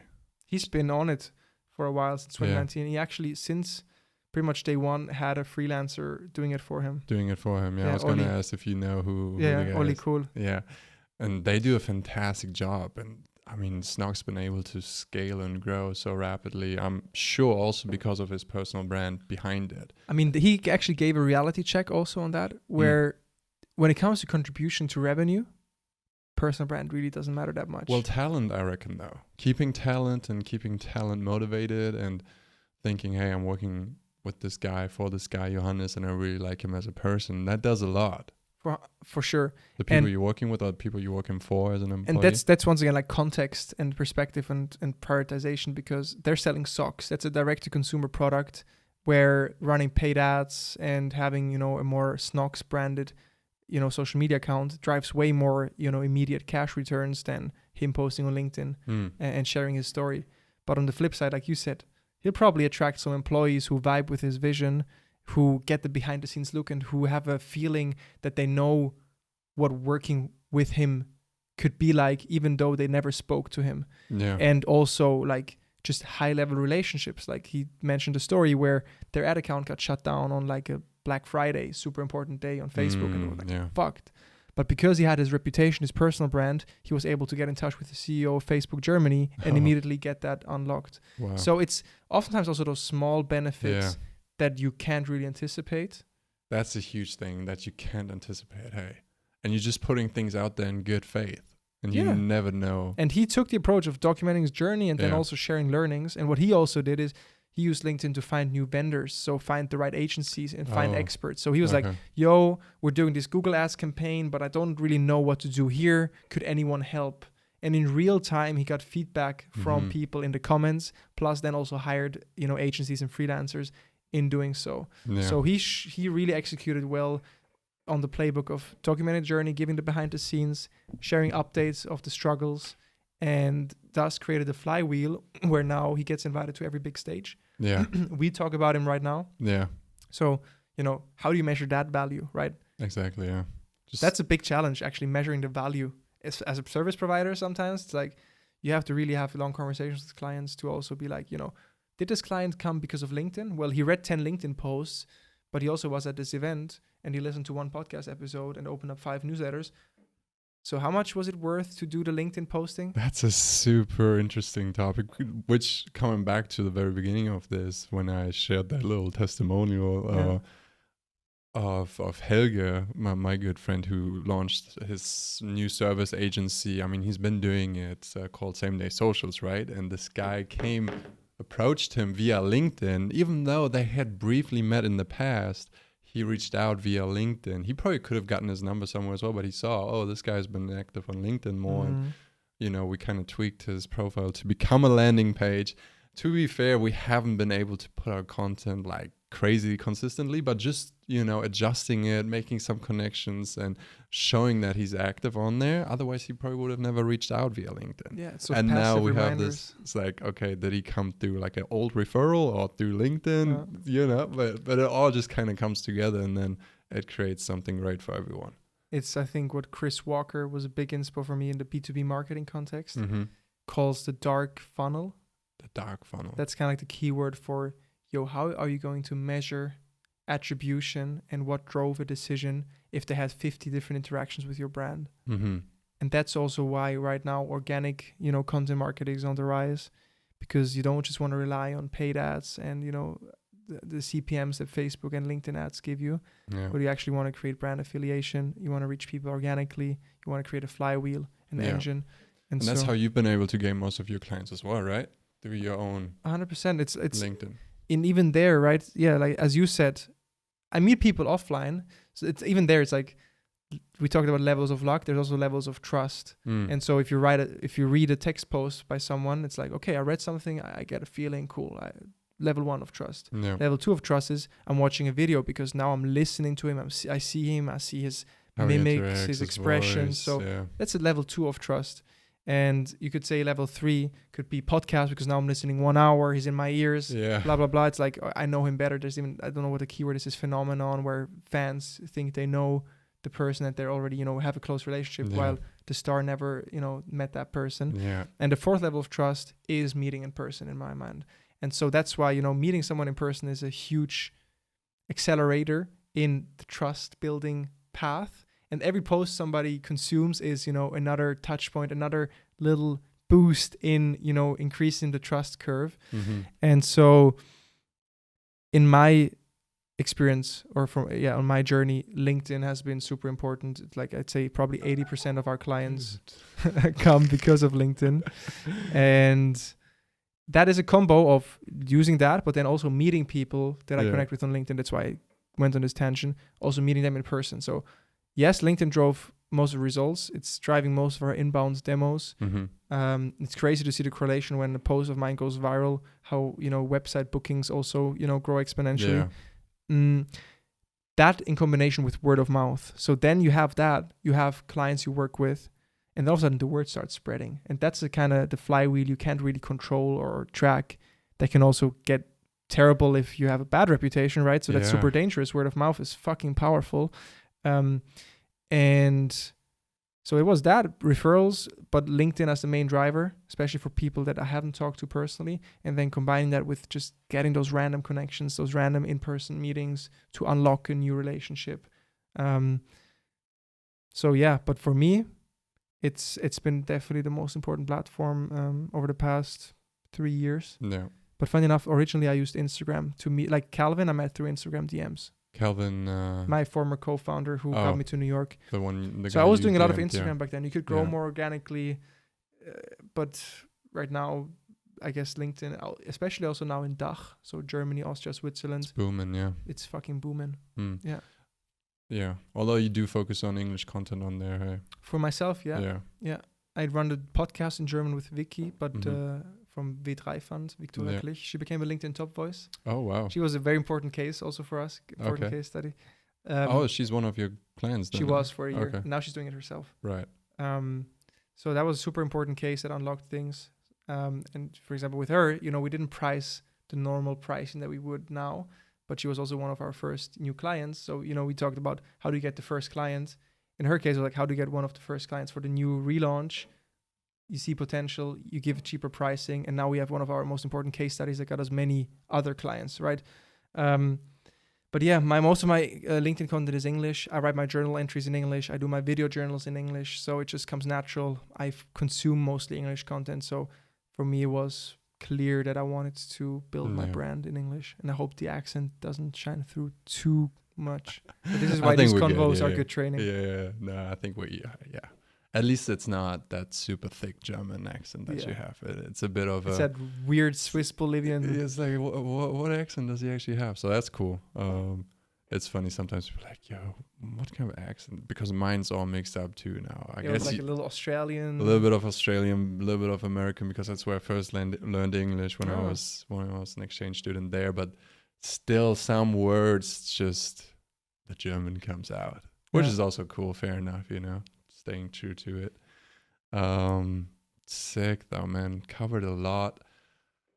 Talking about personal branding, talking about Notice, what you're doing.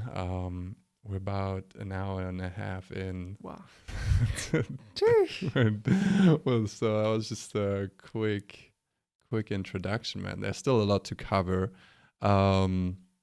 which we don't have to do today, because you also have to run later. Hey, but I appreciate you a lot. Just to ramp this whole thing up, do you have any last thoughts, any encouraging words for people listening who want to start off? Do you want to start off their personal brands, or just like their business, who want to grow, who want to leave their hometown? I mean, in the theme of this session, I'd say like put yourself out there, like stir up the pot, like create some opportunities, create some motion, get some stuff going. Like it doesn't have to be content from the get-go. Like reach out to people, like tell them, yo, I love what you're doing. Would you be down to get a cup of coffee? Blah, blah, blah. Start some stuff on your own. Like follow your curiosity. Like an easy way to get going when you're starting off. If you have, like you're figuring out your path, right? Just start with what you're interested in. Like choose one topic and then start learning about those topics, and like watch YouTube videos, consume the newsletters, read the books, and then actually, by curating those different, subjects or content pieces, turn that into your own content, summarize what you're learning, and like get motion going. And so that would be an easy way to find your niches, explore what you're interested in, find the coolest people, write about it, share your learnings, and then message them, yo, I want to get into this space. I've been writing, posts for the past 3 months about it. I read every single fucking book. I want to learn. I want to do something. How can I help you? Right? Like create motion by doing side projects, sharing it online, ideally. Reach out to people who do what you want to do.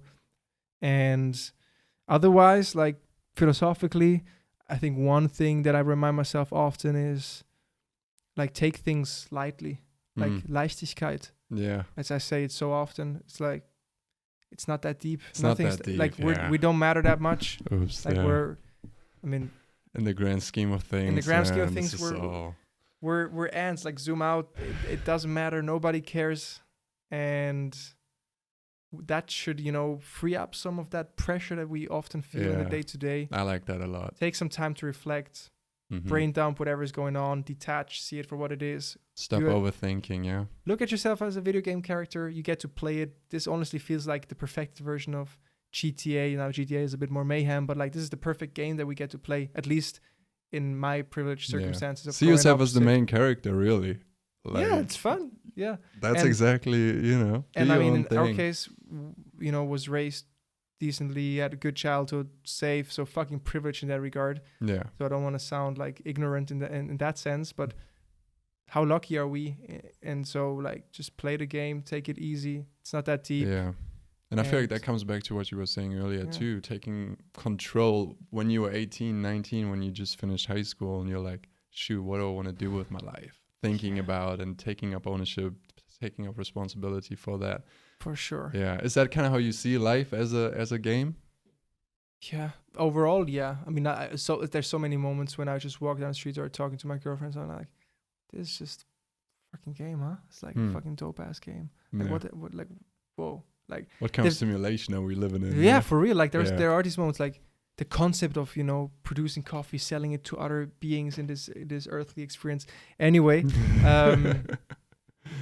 yeah, it's not that deep, and I think I'm by nature like a terrible overthinker, and like I said, like things that I saw as weaknesses and now I see as strengths and just as unique attributes, like being curious, also wanting to do many things, interested in many things. Yeah. So I'd say like realize that you're on your own timeline. Like you talking about my transformation, or that started with 18, 19. I still feel like I'm, at the fucking first step of this journey. And then I see other 14-year-olds, making money with crypto, whatever the fuck it is. Like, can I curse on here? Yeah. I saw the cross and I was like, I don't know what the... Where'd you see the cross? I don't know. It wasn't in this room. No, you go, bro. I'm not even like... I'm not worried about it. I do cuss myself sometimes. But go ahead. Yeah, so like... You can always compare yourself to anything, and like, yes, it feels soothing to hear that Jeff Bezos started Amazon when he was 35, when you're 24, right? So it's like you can always find stories and narratives that make you feel good. Yeah. But we're all on our freaking timelines, and also when you glorify individuals, always think about like, would I want to trade one-to-one every single thing with that person? Like, do I want to be Jeff Bezos? Do I want to go through that divorce, look like him, spend the time like him? Have the family, have the parents, like. would you really want to trade everything 1-to-1 when you're comparing yourself to someone? Like, would you really want to do that? And for me, the answer most often is no, probably not. Nah. Like, no, I'm good. Like, I'm gonna do my thing. Yeah. And so, yeah, like, we're on our own timeline, and like advice and comparing yourself with other people. I think before you take something as the perfect playbook, it's like, would you want to live the life that person lives? You see the successful entrepreneur, but it's like, do you want to wake up and do what that person does? Yeah. And so I think you get the gist of some of the themes I'm touching on. And then just go at it day by day, fam. Day by day. Day by day. Yeah. It's a grind, and every day you're one day closer if you just put in the work. Or you're already there in it. Closer to what, fam? We're already here. Well, closer to, I guess, yeah, you got to appreciate the journey and the process you're on, right? But one day closer to who you want to be, what you want to do, where you want to be, I guess. Yeah, who you're becoming. No, I feel it's a constant battle. It's not like, oh, you're just Zen mode every day, because then you just don't do anything. Yeah. But choose what you want to be and who you're becoming. Like, choose that wisely. Yeah. But I also like what you're saying with curiosity and being interested in so many different things, not being able to, because that's what I'm doing right now. I'm not really sure like what niche this podcast is going to be in. I'm just talking to whoever I want to talk to and whatever I want to talk about, or whatever that person is bringing to the table that I find interesting. So it's also that where I'm interested in so many different things, and where you're building a life that's, yesterday I met up with this guy who's like, dude, I feel like you've done so many different things, or you've done kind of everything, going from barbering into different things. And then just everyone's so like multi-faceted. How do you faceted say? Faceted, I guess. And I had one guy on, he was saying not Jeff Bezos, Warren Buffett had this analogy of comparing your life to this great cathedral, this Sistine Chapel, where you have different windows, where you have different art in different areas, and building a life that's so diverse and so multifaceted, and not having to dial down on one thing, this is going to be me forever, but kind of just rolling with it. And what you were saying, going with the flow. And for sure.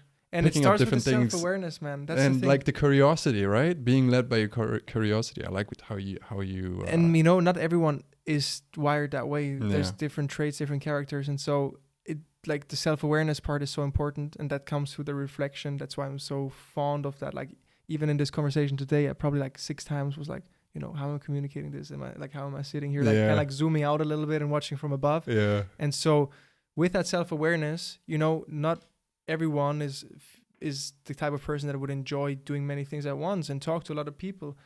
I know that I get energy from having conversations, and I love the content game. I love stories. And yes, I'm naturally curious, but you know, we're all cut out differently. And so there's different playbooks. And that's also why I might be working on too many things at once sometimes, while the more focused person is only doing one thing, and that part may be more successful in certain terms. But then what does it mean to be successful, and are we having fun in the process? And then if you keep optimistic, if you keep, you know, a positive, healthy mindset, if you take care of yourself, and if you keep on learning and growing, then we all gonna have a good time. Yeah. And get where we need to. Gonna be net positive. Positive sum games. Yeah, positive sum games for everyone. That's what we like. Hey, this was a super inspiring conversation. I feel like I've learned so much.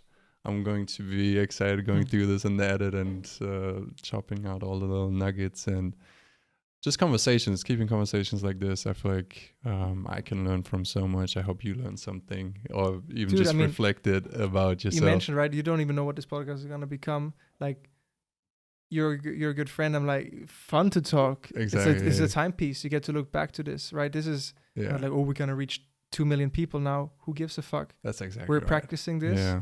We have a timepiece to look back to. And you have something to talk about now as well. Like, you meet someone, it's like, I work at this company here, and also started this podcast on 6 episodes. How many episodes are you in now? This is the 5th now, yeah. 5th? Fuck, I wish I was 4. It's a good number. Oh, shit. 5th is fine as well. Well, So I can say I was within the first 5 episodes of the You Love It A podcast. You Love It A. We'll see where it goes. I appreciate you coming on, bro. And whoever wants to reach out to you can find you on LinkedIn? Marvin Sangines. Sangines. Just Google it. I'll link LinkedIn. it. You know, we got you. Cool. Appreciate you, bro. Thanks for everyone listening. Ciao, ciao. Bless. Ciao, ciao.